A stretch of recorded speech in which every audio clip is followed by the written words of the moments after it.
ধর্মনগরের delivery boy Prosenjit সরকার মৃত্যুর ঘটনায় গ্রেপ্তার পলাতক আরও দুই অভিযুক্ত। ধৃতরা হলো মেঘদীপ ভট্টাচার্য, পিউথর।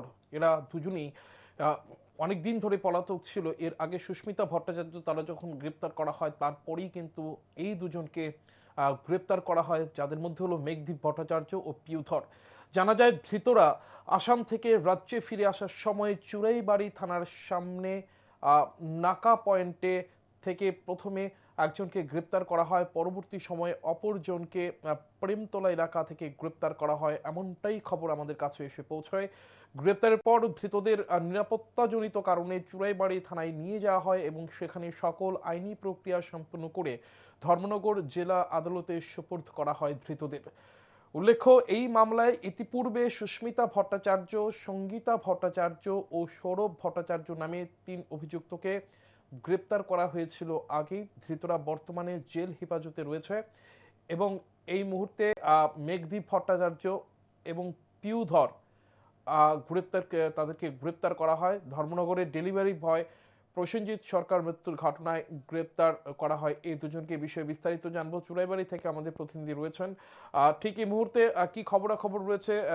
সবাইকে গ্রেপ্তার করা হয়, দুজনকে কিন্তু গ্রেপ্তার করে আদালতে সোপর্দ করা হয়। বিস্তারিত কি খবরাখবর রয়েছে তোমার কাছে?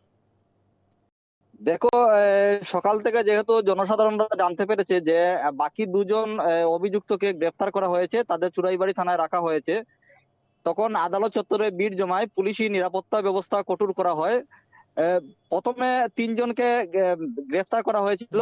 আদালতের নির্দেশে তাদের ঠাঁই হয় জেলা কারাগারে। তাদেরকে পুনরায় 30/12 2025 তারিখে আদালতে তোলার নির্দেশ দেওয়া হয়েছে। পাশাপাশি আজকে দুজনকে গ্রেফতার করা হয়েছে। দুইজনকে এই চুরাইবাড়ি থানা এলাকা থেকে গ্রেফতার করা হয়েছে। একজনকে গ্রেফতার করা হয়েছে চুরাইবাড়ি থানার সামনে থাকা নাকা পয়েন্ট থেকে। অপরজনকে গ্রেফতার করা হয়েছে চুরাইবাড়ি থানার অধীন দমকল বাহিনীর অফিসের সামনে যে রাস্তাটা গেছে সেখান থেকে গ্রেফতার করা হয়েছে। পরবর্তীতে সকল আইনি প্রক্রিয়া শেষে কঠোর নিরাপত্তা বলয়ের মধ্যে দিয়ে তাদেরকে জেলা আদালতে পেশ করা হলে আদালত নির্দেশ প্রদান করে 30/12 পর্যন্ত তাদেরকে থাকতে হবে জেলা কারাগারে। একদম ঠিক। এই মুহূর্তে কি পরিস্থিতি, যে প্রসেনজিৎ ডেলিভারি বয় প্রসেনজিতের পরিবারের কি পরিস্থিতি রয়েছে এবং গোটা বিষয় নিয়ে কি খবরাখবর রয়েছে? দেখো, দেখতে গেলে উত্তর জেলা পুলিশের একটা বিরাট সাফল্য। গত 14/12/2025 তারিখে মামলাটি রুজু করা হয়েছিল।